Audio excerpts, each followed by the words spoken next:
안녕하십니까. 보건복지부 장관입니다. 오늘 열린 보건의료정책심의위원회 제7차 회의에서 의결된 2027년 이후 의사인력 양성 규모에 대해서 설명드리겠습니다. 오늘 보건의료정책심의위원회는 지역 필수 공공의료의 강화를 위해 2027년도부터 2031년까지 의사인력 양성 규모를 연 평균 668명 증원하여 5년간 총 3,342명을 추가로 양성하기로 의결하였습니다. 새롭게 양성되는 기존 의대의 증원 인력은 지역의사 제도에 의해 전원 지역의사로 선발하고 의대 교육부터 수련과정 그리고 지역에 정착하기까지 국가가 책임지고 지원하겠습니다. 이와 함께 보건의료정책심의위원회는 의과대학의 교육 여건과 공공의대 및 지역의대 설립 등을 고려하여 의사인력 양성 규모를 단계적으로 적용하기로 결정하였습니다. 2사, 2호 학번과 복학생까지 함께 교육받는 상황에서 의과대학 교육의 질을 확보하기 위해 2027년의 정원은 2024년 정원인 3,058명 대비 490명이 늘어난 3,548명 수준으로 적용합니다. 이후 단계적으로 증원하여 2028년과 2029년의 정원은 613명이 늘어난 3,671명, 2030년과 2031년의 정원은 공공의대와 지역의대 설립을 반영하여 813명이 늘어난 3,871명으로 결정하였습니다. 구체적인 의과대학별 정원은 향후 교육부 배정위원회 심의 등을 거쳐 4월 중에 최종 확정될 계획입니다. 이러한 결정을 내리게 된 논의 경과에 대해 설명을 드리겠습니다. 보건의료정책심의위원회는 지난 12월 29일 첫 회의를 시작하여 7차례에 걸쳐 적정한 의사인력 양성 규모에 대해 논의하였습니다. 우선 보건의료기본법에 따라 공급자 단체에서 추천한 과반수의 이상의 전문가로 구성된 의사인력 수급추계위원회의 추계 결과를 존중하면서 5가지의 심의 기준을 중심으로 양성 규모에 대해 논의하기로 합의하였습니다. 5가지 심의 기준의 주요 내용을 설명드리겠습니다. 우선 지역 필수 공공의료 강화를 위해 지역과 필수 의료 분야에서 일할 인력을 양성하는 것을 목표로 정하였습니다. 이와 함께 AI 등 기술 발전 등 미래 의료 환경 변화와 보건의료 정책의 변화도 고려하기로 했습니다.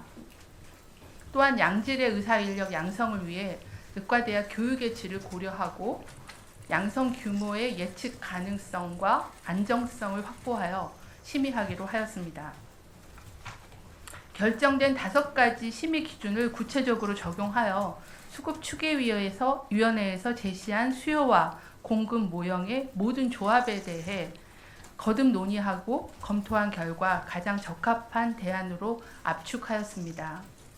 이 과정에서 새롭게 양성되는 인력은 지역의사로 선발한다는 중요한 원칙을 합의하였습니다. 또한 의대 교육의 질을 확보하고 단기적으로 2사, 2호 학번들이 함께 교육을 받아야 하는 현장 상황을 고려하였습니다. 의대 교육 현장의 부담을 완화할 수 있도록 증원의 상한선을 두되 국립대와 소규모 의대의 상한선을 상대적으로 높게 적용했습니다. 다만 보정심에서는 인력 양성 전체 규모를 검토하기 위한 참고 지표로 제시한 것이며 개별 대학별 증원 규모는 교육부가 정원 배정 단계에서 교육 여건에 대한 평가에 따라서 결정합니다.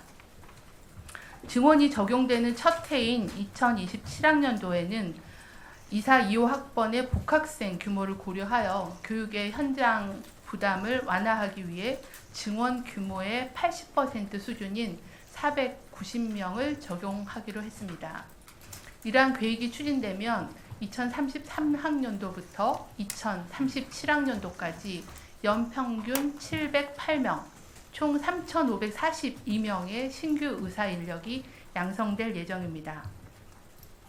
보건의료정책심의위원회는 의사인력 양성 규모를 결정하면서 미래에 우리나라 의료를 이끌어갈 인재들이 질 높은 교육을 받을 수 있도록 의과대학 교육 여건 개선 방향에 대해서도 논의하였습니다. 첫째, 의과대학의 인력, 시설, 기자들 등 교육의 인프라를 확충해 나가겠습니다. 특히 각 대학이 기초의학 및 임상의학의 분야별로 적정 교수 인력을 확보하여 교육의 질을 담보할 수 있도록 지원할 계획입니다. 둘째, 대학병원 중심의 학생 실습 과정을 지역의 공공의료기관, 병의원 등으로 다양화하여서 학생들이 현장 경험을 쌓도록 지원하겠습니다. 아울러 일부 대학이 설립 취지와는 다르게 대학 소재지를 벗어나 수도권 등 타 지역 병원에서 실습 과정을 운영하는 문제에 대해서는 관계 법령 개정 등 제도 개선을 추진하기로 했습니다. 셋째, 의대생들의 교육 공간이자 지역 의료의 거점인 국립대병원 등 대학병원의 역량을 강화하기로 하였습니다. 대학병원의 시설, 장비 현대화 등을 지원하여 학생과 전공의들이 체계적인 교육 훈련을 받도록 하겠습니다. 넷째, 함께 수업받는 2사, 2호학번 학생들의 교육과 신규 의사로의 성장을 세심하게 챙기겠습니다. 2사, 2호 학번 학생들에 대한 교육 운영 상황을 주기적으로 모니터링하고 대학 관계자 및 학생들과 지속 소통하여 현장의 수요가 정책에 반영되도록 하겠습니다. 이번 의사인력 양성 규모 확대는 지역 필수 공공의료 강화를 위한 것입니다. 보건의료정책심의위원회는 의사인력 양성 규모와 함께 신규 의사인력이 배출되기 전부터 지역에서 진료할 수 있는 환경을 조성하는 방안을 논의하였습니다. 계약형 지역 필수 의사제도, 시니어 의사제도 확대 등을 통해 당장 지역에서 필요한 의사 인력도 지원하겠습니다. 국립대병원의 전공의 배정을 확대하고 병원 간 협력 네트워크 강화를 통해 인적 교류도 활성화하겠습니다. 올해 12월부터 시행되는 비대면 진료 그리고 현안 해결을 위한 AI 기술 활용 등을 통한 지역의료 지원도 한층 강화해 나갈 계획입니다. 이와 함께 지역 필수 의료 특별회계를 신설하여 지역 필수 의료에 대한 안정적인 투자를 추진하겠습니다.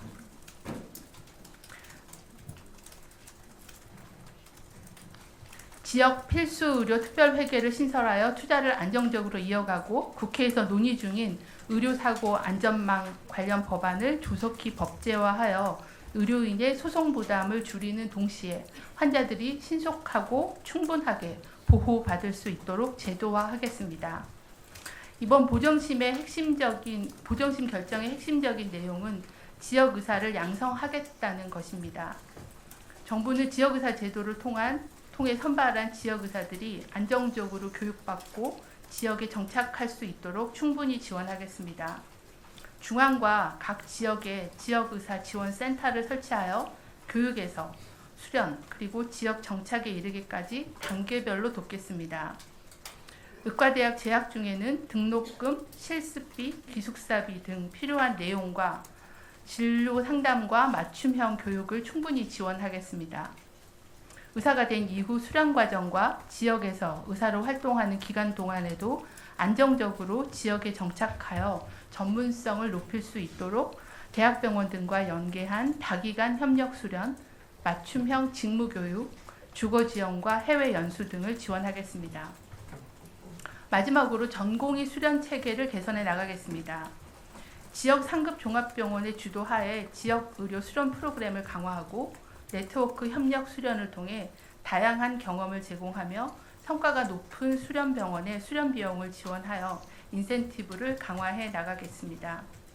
또한 수련 여건을 개선하기 위해 적정 수준의 주당 수련 시간 상한을 도출하기 위한 시범사업을 추가적으로 운영하고 근로기준법에 따른 보호 규정도 강화하겠습니다. 수련에 대한 교육평가 체계를 개편하여 전체 수련병원의 역량을 상향 표준화하고 수련 평가 및 관리를 위한 전담 기구를 신설하는 등 수련 체계 혁신을 위한 기반도 확립해 나가겠습니다. 이외에도 지역 필수 공공의료 강화를 위한 다양한 의견과 논의가 있었습니다.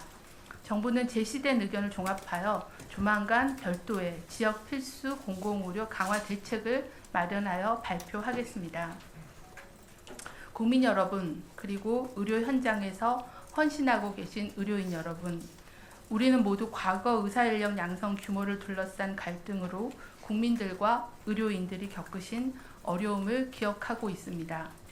오늘 제가 발표드린 의사인력 양성 및 지원 방안은 의사인력 수급추계위원회의 제안과 보건의료정책심의위원회의 논의를 거쳐 도출되었다는 의미가 있습니다. 정부는 앞으로 의료진과 국민들의 어려움을 더 낮은 자세로 소통하겠습니다. 정부는 의사인력 양성을 위한 정책을 시작으로 지역 필수 공공의료를 강화하기 위한 다양한 정책적 방안을 국민들과 의료 현장의 전문가들과 함께 만들어 나가고 책임감 있게 추진해 나가겠습니다. 감사합니다.